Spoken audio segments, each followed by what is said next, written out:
Hello there, my name is Josh Mulvihill, and Pastor Mike asked me to share a few words with you about Deuteronomy 6 and its application to grandparenting, which I'm excited to do. But first I wanted to introduce myself. I work with an organization called Renew Nation, where I equip parents, grandparents, pastors, and Christian educators to disciple the next generation with a biblical worldview. I have been a pastor for almost 20 years and stepped out of that about a year ago after completing a PhD in family ministry at Southern Seminary. And there I did my dissertation at the very end of my PhD on the biblical role of grandparents, which has turned itself into 7 books with Bethany House. This is the latest one called Grandparenting.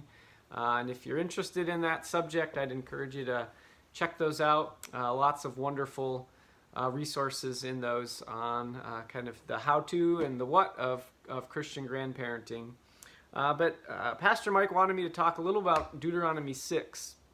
And that passage, for any that have been around parenting, probably comes to mind as maybe the primary passage the Bible talks about with parenting.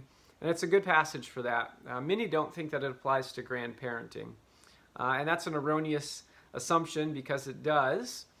So we're going to walk through really quickly some of the who, what, and how of Deuteronomy 6. And I wanted to read you, most people start Deuteronomy 6 in verse 4 and read to verse 9. And that's a fine place to start. However, if we back up a few verses, we see how grandparents are part of the commands of Deuteronomy 6. So this is what we read. Says that you may fear the Lord your God, you, so that would be a grandparent, your son, and your son's son, by keeping all his statutes and commandments, which I command you all the days of your life. And of course, the Bible doesn't use the word grandparent to talk about grandparenting very often. It uses terminology like that, like son's son, or children's children, father's father. When we see those references, suddenly the Bible is talking about grandparents hundreds of times. And this is one instance of that. And so here we have the who of Deuteronomy 6. It is not aimed only towards parents. It does apply to them, but it is also aimed towards grandparents. And the what here we see in verse 2 as well, that grandparents are to teach their children and their grandchildren to fear the Lord, which simply means that a grandchild understands the nature, the true nature and character of who God is, both the love and the goodness and the greatness of God, but also the wrath and the justice of God.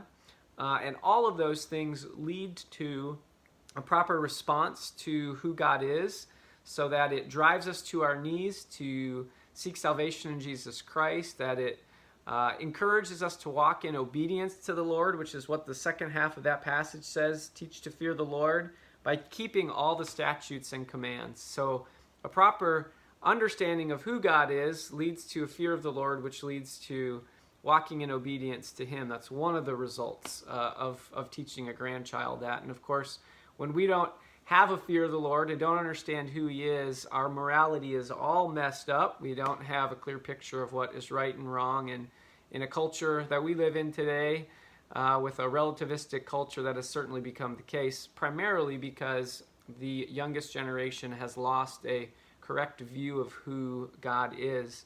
So grandparent, you have a wonderful role that God has given you. This is a piece of that, and part of that role is to teach your grandchildren a great view of who God is. And then if we jump into the part of Deuteronomy 6 that most are familiar with, you can see some more of the what, and then even the how-to do that. So some of the what, love the Lord your God with all your heart. So one of the most important pieces of grandparenting actually doesn't have much to do with your actions, but more who you are and what's happening inside. If our passions are out of order and our affections are misplaced, we can't properly pass on, obviously, a faith that is not real and active and alive in our own heart. And then in verse 7, you shall teach them diligently to your children. So we have a 2-generation deal going on here. You are a disciple maker of the disciple makers. So that means your children, obviously, with their children. You don't have a single generation role.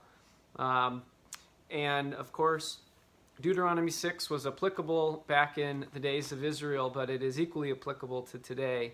And I hope that helps give you a vision so that there's purpose in the later half of your life, that you avoid stagnation and see some significant transformation in your family, both in your children and in your grandchildren. And so maybe you should go back and re-familiarize yourself with Deuteronomy 6, starting in verse 1, and look at that potentially through a new eyes and new lens on how that applies to you as a grandparent.